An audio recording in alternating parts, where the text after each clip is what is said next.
நமச்சிவாய வாழ்க. எல்லா உயிர்களும் இன்புற்று வாழ்க. நமசிவாய மந்திரத்தின் அதாவது ஐந்தெழுத்தின் சிறப்புகளை பற்றி நாம் மிக தெளிவாக குருவர்களாலும் திருவர்களாலும் சிந்தித்து கொண்டிருக்கின்றோம். இந்த நமச்சிவாய மந்திரம் யாரை நமந்தமர் கொள்ளும் பொழுது கொண்டு போகும் இடத்து அல்லல் கிடைக்கும் என்றால், நீங்கள் நல்லவர் தீயவர் எனாது பாராமல் எல்லாரிடத்தும் இறைவன் அன்பு காட்டுவது போல அன்புடன் வாழ்ந்து கொண்டு இருந்தால் கண்டிப்பாக நாம் இறந்த பிறகு ஊரில் நல்லவர் கெட்டவர் எல்லாரும் ஆண்டவனே நல்ல மனுஷன் போயிட்டாரே கடவுளே அவனுக்கு நல்ல கதி கொடுன்னு கேட்கும் பொழுது அல்லல் கெடுக்கும் அஞ்செழுத்து என்ன? இவ்வாறு எல்லா நேரங்களிலும் நமக்கு உறுதுணையாக இருந்து செய்கின்ற இந்த பஞ்சாட்சரம் இன்னும் ஒரு சிறப்பை செய்யும். எனக்கு வீடு பிறப்பு எதுவுமே வேண்டாம், உன் கடலில் கூடுவதை அன்றி கூடும் அன்பில் கூடுதலை அன்றி வேறு ஒன்றும் வேண்டாம் என்று பெருமானிடத்து முறையிடக்கூடிய அன்பர்களுக்கு இம்மை நரகம் விளைந்தாலும் சரி, எந்த கொடுமை நிகழ்ந்தாலும் சரி, இறைவனை மாறாத அன்போடு நினைக்கின்ற அந்த மெய்யடியார்களுக்கு பீடை கெடுப்பன தரித்திரத்தை நீக்கும். எவ்வளோ வந்தாலும் விடியாத நிலையை மாற்றும். பொன் வந்தாலும் புகழ் வந்தாலும் போதுமென்ற மனம் இல்லாமல் புலம்பித் திரியும் நிலை மாறும். இந்த பொன் பொருள் புகழ் இவற்றை பற்றி நாம் அலையக்கூடிய அந்த விடியாத்தன்மை இருக்கிறது அல்லவா, அதற்கு பீடைன்னு பேர்.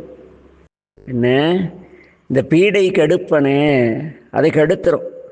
போதுமென்ற மனமே பொன் செய்யும். அந்த இன்று பெருமான் நமக்கு இது கொடுத்திருக்கார் போதுங்கிற அந்த நிலை வந்த பிறகு நாள்தோறும் ஆடு கொடுப்பனே, தினம்தோறும் உங்களுக்கு தேவையான எல்லா செல்வங்களையும் இறைவன் தருவார். அது மட்டுமல்ல, மண்ணும் மானிடம்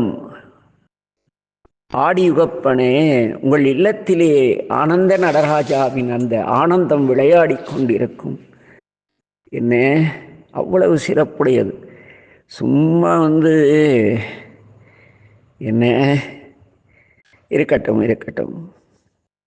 சரி, இந்த அஞ்செழுத்து என்பது நமச்சிவாயதானா, சிவாய நம இல்லையா, வேறு ஏதேனும் சான்றுண்டா என்று பார்த்தோமானால் தெளிவாக சொல்றார். காதலாகி கசிந்து அந்த பதிகத்திலே வேதம் நான்கிலும் மெய்ப்பொருளாவது, எல்லா வேதங்களை நீங்கள் கற்றாலும் அங்கே இருக்கின்ற ஐந்தெழுத்து நாதன் நாமம் நமச்சிவாய்வேன். நம்பெருமானுடைய நாமங்கிறார், சிவருமானுடைய தனிப்பெருநாமம். அதனால்தான் அங்கே கடலில் பூட்டிய பொழுதும் நமச்சிவாய் என்றார். என்ன? உன்னை நான் மறைக்கணும் சொல்லும் நான் நமச்சிவாய் என்றார் இல்லையா? அங்கே அந்த நமச்சிவாய என்பதே இறைவனுடைய நாமம். அடுத்த பாடலிலும் பெருமான் பேசுவார். ஞானசம்பந்த பிள்ளை என்ன? செம்பனா திலகும் உலகுக்கெல்லாம் நம்பன் நாமம் நமச்சிவாய், நம்மாளுடைய பேர் நமச்சிவாயங்கிறார். என்ன? நக்கன் நாமம் நமச்சிவாய்வே, நம்முடைய தனிப்பெரும் தலைவனுடைய பேர் நமச்சிவாய. நெற்றி நயனன் நாமம் நமச்சிவாயவே, நெற்றியிலே கண்ணுடைய சிவருமானுடைய திருநாமம் நமச்சிவாய. என்ன? நல்லார் நாமம் நமச்சிவாய. ஒரு நல்லவன் கூட சேர்ந்தால் நம்முடைய கெட்ட குணங்கள் எல்லாம் நீங்குவது போல நல்லாராகிய சிவருமானுடைய நமச்சிவாயத்தை சொன்னால் கொள்ளாரேனும் குடம்பல நல்லன குணம்பல நன்மைகள் இல்லாரேனும் இயம்புவராயிடின் எல்லா தீங்கையும் நீங்குவர் என்பரால். எவ்வளவு கேடு கட்ட பிறகு இருந்தாலும் சரி, காதலாகி கசிந்து சொல்லிட்டா அவங்க எல்லா தீங்கும் நீங்க நல்லவராயிடுவாங்க. அப்படி அவர் நல்லவரான சாமி நல்லவராக இருக்கணும் இல்லையா? அதனால பெருமான் சொல்றார் நல்லார் நாமம் நமச்சிவாயவே. என்னைய ஆக இந்த நமச்சிவாயம் என்ன செய்யும்?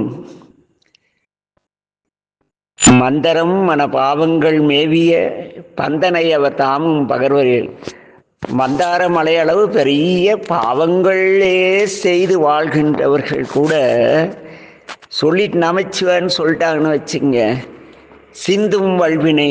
எப்போ சிந்தும்? இடிச்சு நொறுக்கும் பொழுது எல்லாம் சிதறி சிந்தும், எல்லாம் நொறுக்கிடுவார் சாமி.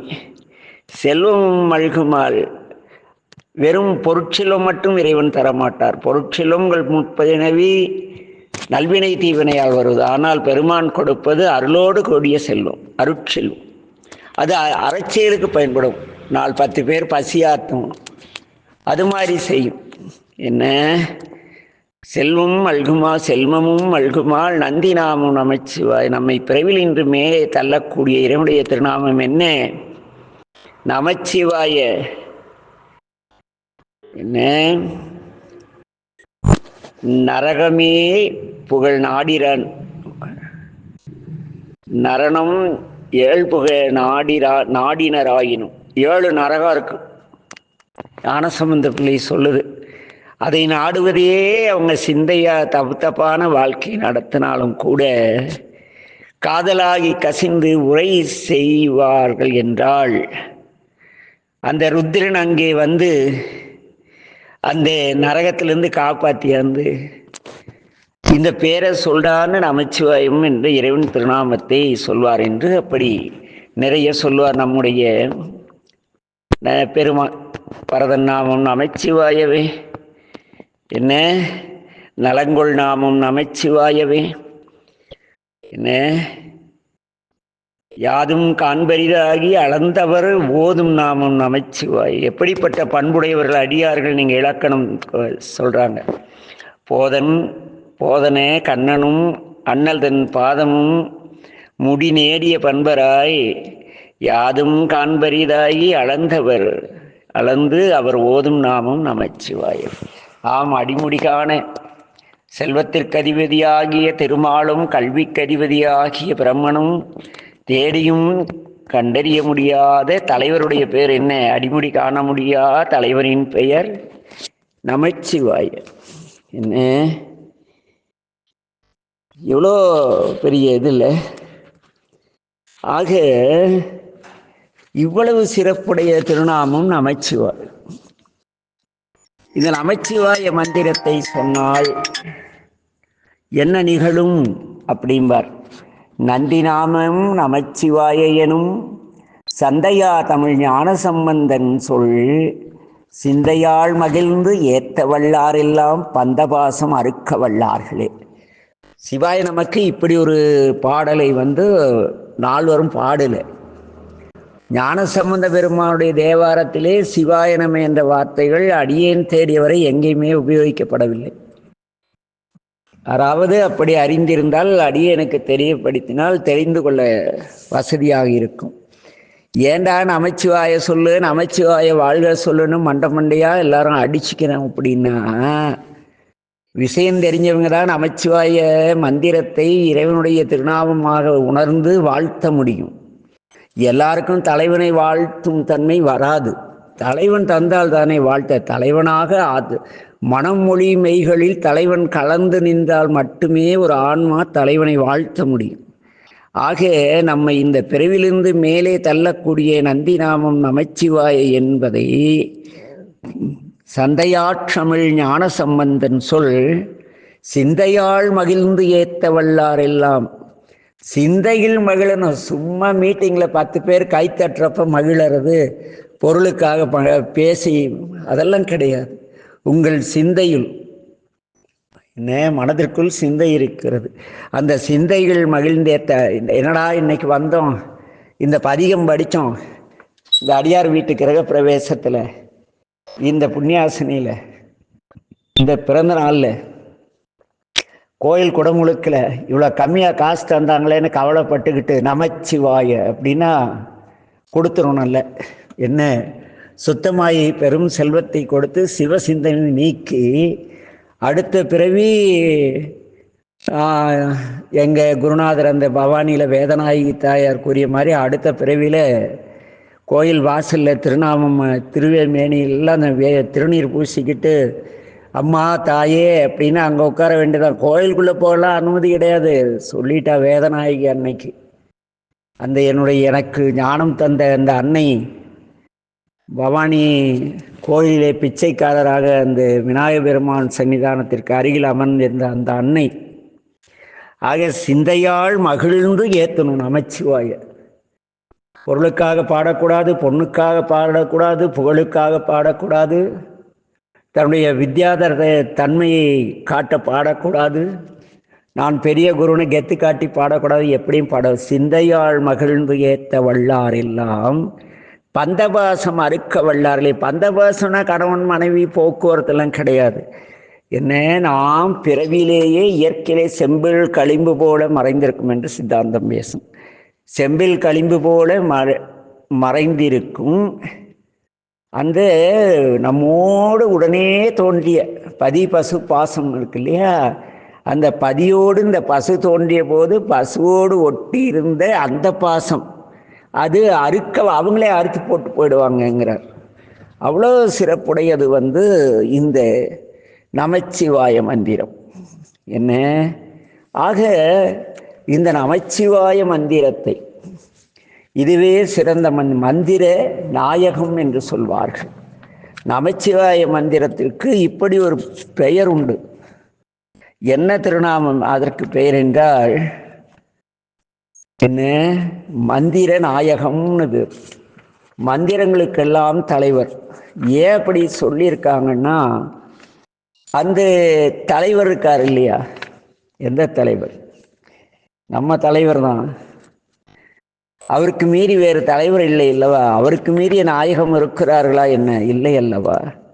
அதனால்தான் என்ன சொன்னாரு, மந்திர நாயகம்னு பேர சாமிக்கு மந்திர நாயகன். என்ன, ஆக என் அன்பின் உறவுகளே, எந்த மந்திரம் சொல்ல வேண்டும்? எப்பொருள் எத்தன்மை தாயினும் அப்பொருள் மெய்ப்பொருள் காண்பதறிவு. என்ன, ஆக அந்த நிலையிலே நாம் என்ன செய்ய வேண்டும்? இந்த பஞ்சாட்சரத்தை ஓத வேண்டும். சிந்தையால் மகிழ்ந்து ஏற்றுதல் வேண்டும். அப்பொழுதுதான் அது என்னாகும்? சிறப்படையும். இதை நான் சொல்ல, ஞானசம்பந்த பெருமான் நாம் வாழ இந்த பூவிலே பாதம் நோக நடந்து சாமியே ஐயோ என் குழந்தை பச்சிலங்குழந்தை பாதம் நோக நடக்கிறதே என்று அருள் செய்த பெருமான். என்ன, அடுத்து இன்னொன்று, அந்த மழுவில் ஏற்றி தன் உயிரை பணயம் வைத்து என்ன நம் சைவத்தை காப்பாற்றிய அந்த இனிய குருநாதர்.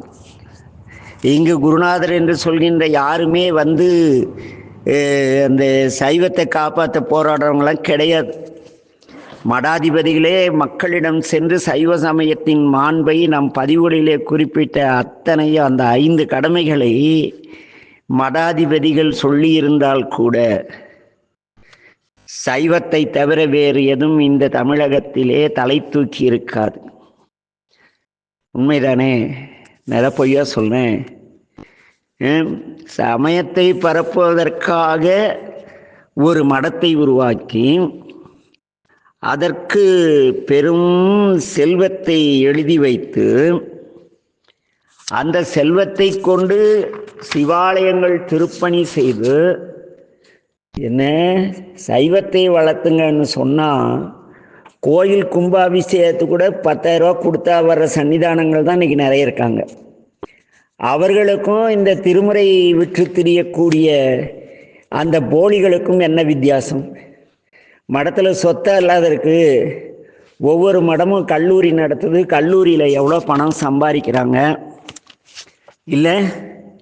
ஏழைகள் வீடு வீடாக போய் கெஞ்சி பல்வேறு அவமானங்களை சந்தித்து ஒரு ஆலய திருப்பணி செய்து, எங்கள் பகுதியிலே ஐயா ஆலயம் இல்லை, ஆலயம் பாழ்பட்டு கிடந்தது, அதை புதுப்பித்திருக்கிறோம், தாங்கள் அருளாசி கூறி எங்கள் பகுதி மக்கள் ஆன்மீகத்திற்கு வருவதற்கு உதவ வேண்டும் என்று மடாதிபதியிடம் கேட்டால், பிஏவை பார், கணக்கு பிள்ளையை பார், டேட்டுக்காக நினச்சா டேட் மட்டும் இல்லை, ரேட்டு அங்கே வருது.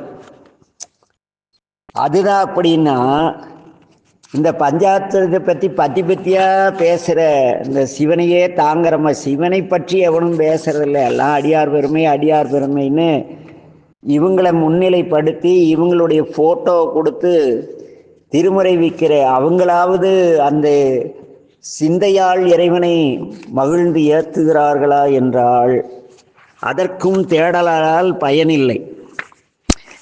மனவேதனை. இது ஒன்றும் பெருசாக அங்கே நம்ம யாரையும் திருத்த போகிறதில்ல. திருத்தினாலும் இதெல்லாம் திருந்தாது, நம்மளை திருத்தி முட்டாளாக்கிடும். என்ன ஒரு அமைப்பு, அந்த அமைப்பிலே சைவத்தின் மேன்மைகள் எல்லாம் எடுத்து சொல்வதற்காக அது உருவானதாக பேசிக்கொண்டார்கள். யார் செய்வது போல நாம் செய்யக்கூடாது என்றெல்லாம் உறுதியிட்டு செய்கை செய்தார்களோ ஒரு கால சூழலில் அவர்கள் இருளிலேயே போய் வெளிச்சம் விழுந்தது.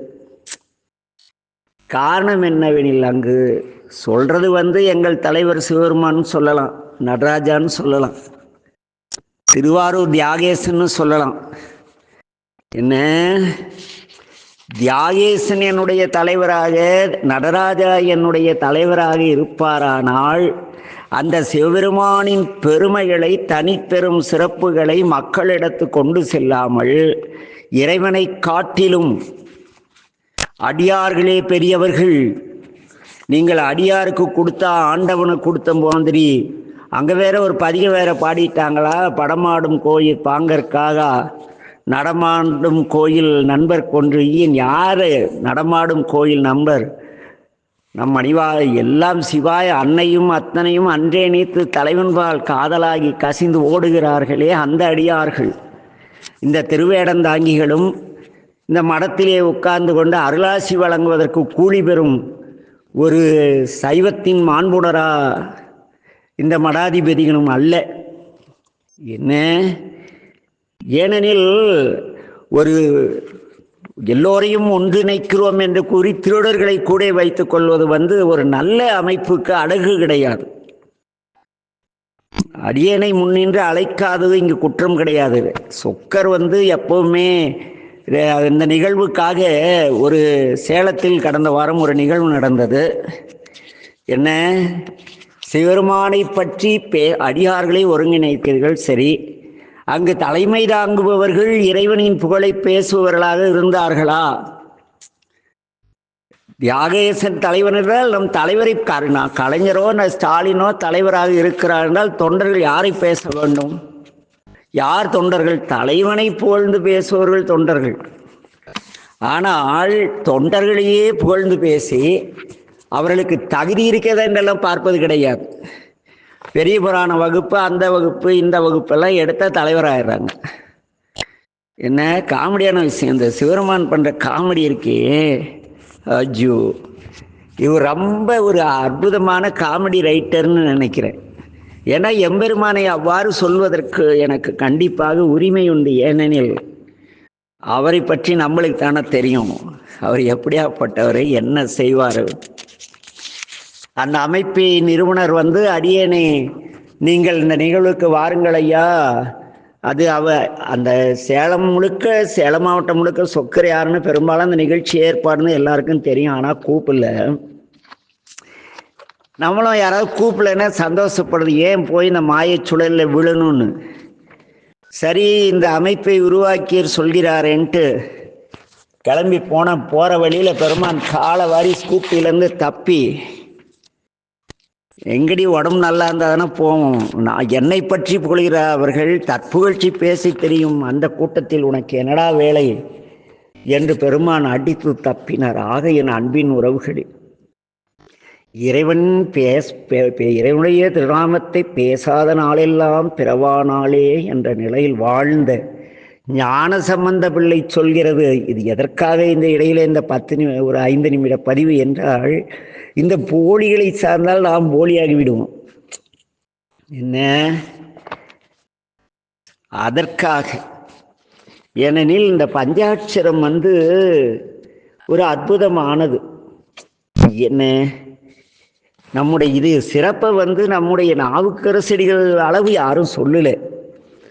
நீ எவ்வளவு வினை செய்தவனாயினும் வினையாகிய கல்லிலே அறம்பாவம் என்னும் அருங்கயிற்றால் கட்டி இந்த பிறவிக் கடலிலே போட்டால் புட்டியை வீசினால் உன்னை கரை சேர்க்க வல்லது நமச்சிவாயம். என்ன உங்களுடைய நாவுக்கு அருமையான சொல்வளத்தை, இனிமையான அரவணைப்பான வார்த்தைகளை பேசக்கூடிய அருங்கலத்தை தரக்கூடியது நமச்சிவாயம். என்ன பாவம் செய்தாலும் முன்னின்று அறுப்பது நமச்சிவாயம். என்ன ஒரு பயம் வந்தால் அந்த நடுக்கத்தை கெடுப்பது நமச்சிவாயம். யாருக்கு வெந்த நீர் அருங்கலம்ங்கிறார் அந்த பாடல்ல. வெந்த நீர் அருங்கலம் விரதி கேட்கலாம். யார் விரதி? சதா சர்வகாலமும் சிவசிந்தையோடு உலக நன்மைக்காக தனக்காக எந்த எதிர்பார்ப்பும் இன்றி வாழ்பவர்கள் விரதிகள். அவர்களுக்கு அருங்கலம். அந்தனர் கருங்கலம் எது? நான்மறை ஆரங்கம். அந்த வேத நெறி தருவாமல் வாழக்கூடியவன் எவனோ அவனே அந்தன். அவ்வளோதான். என்ன சந்திரனுக்கு எதிராக திங்களுக்கு அருங்கலம் சாமி தலைமுடியில் இருக்கிறது. நமக்கு அருங்கலம் என்ன? அருமையான பாதுகாப்பு என்ன? நமச்சிவாய் இல்லையா? நான் ஒரு கீழ் ஜாதியில் பிறந்துட்டேன் சாமி, நான் ஒரு பன்னி திங்கிறேன், மாடு திங்கிறேன், ஆடு திங்கிறேன், குடிகாரன், நான் எப்படி சாமி அப்படின்னா, இந்த நரிக்குறவர்களுக்கெல்லாம் அந்த கச்சிப்பள்ளியிலே கேட்டுவில் வச்சு உடக்கம் அடிக்கிறதுக்கு எல்லாம் கடை போட்டிருந்தாங்க. போய் எல்லாருக்கும் எல்லாரும் சிவாலயத்துக்கு வந்திருக்காங்க, கோயிலில் வச்சு தானே இவங்க சம்பாதிக்கிறேன்னு எல்லாருக்கும் திருநீர் வச்சு விட்டேன். அப்போ ஒருத்தர் கேட்டார், ஐயோ நாங்கள் மகா பாவிகள் சாமி, உயிர்களை கொண்டு தின்பதே எங்களுடைய பிறவியாக போய்விட்டது, திருநீர் வைக்காதீங்கன்னாரு. அப்போ தான் நாவுக்கரசர் ஒரு வார்த்தை சொன்னார், குளமிலராகிலும் குளத்திற்கு ஏற்பதோர் நலமிக கொடுப்ப, நீ எதையை வித்து தின்னுக்க நமச்சிவான்னு சொல்லி சரியாயிடுவேன்னு. ஒரு 5 வருஷம் கழித்து பார்த்தா அந்த குழுவினர் எல்லாம் வெறும் பாசிமணி ஊசியோடு நிறுத்திட்டாங்க. நரி வேட்டைக்கு போகல, நரிக்கொம்பு விற்கிறதுல அசத்தலான உண்மை. ஆக இந்த நமச்சிவாயம் அத்தன் மீது.